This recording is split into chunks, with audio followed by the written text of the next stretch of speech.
Март 2019 года на Эжвинской трассе спецназ ФСБ останавливает иномарку. По оперативным данным, в салоне сотрудник пожарной части с крупной партией гашиша. Мужчина волнуется, говорит, нашел наркотики случайно. А как вы поняли, что в сугробе находится наркотическое средство гашиш в размере 100 грамм? Проезжали мимо, остановились покисать. И там слепили. Просто подошел. А вы сами наркотические средства употребляете?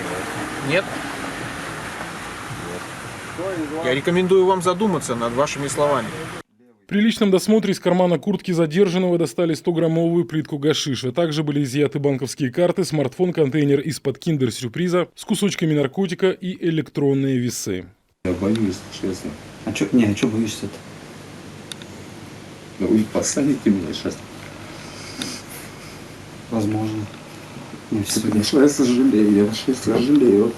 Если ты содействуешь следствию, даешь изобличающие показания себя, возможных пособников, я не знаю. Я обещаю, курить больше не буду.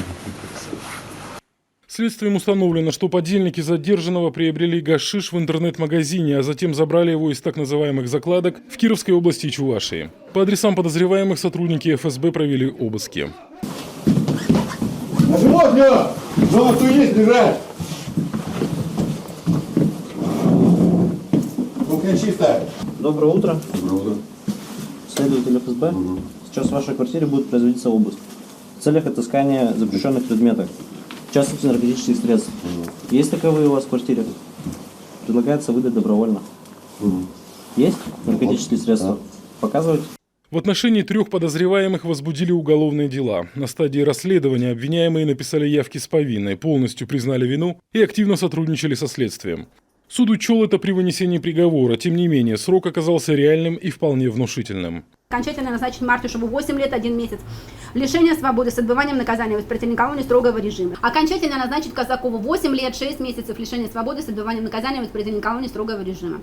Гладкого Алексея Сергеевича признать виновным в совершении преступления, предусмотренного частью 3 статьи 30 пункт г, часть 4 статьи 228 Уголовного кодекса Российской Федерации, назначить ему 7 лет 7 месяцев лишения свободы с отбыванием наказания в исправительном колонии строгого режима. Судя по реакции подсудимых, такие длительные сроки лишения свободы оказались для них неожиданными. Приговор в законную силу пока не вступил и, вероятнее всего, будет обжалован. Алексей Корчма, Артем Соколов, телеканал Юрган, Эжвинский район.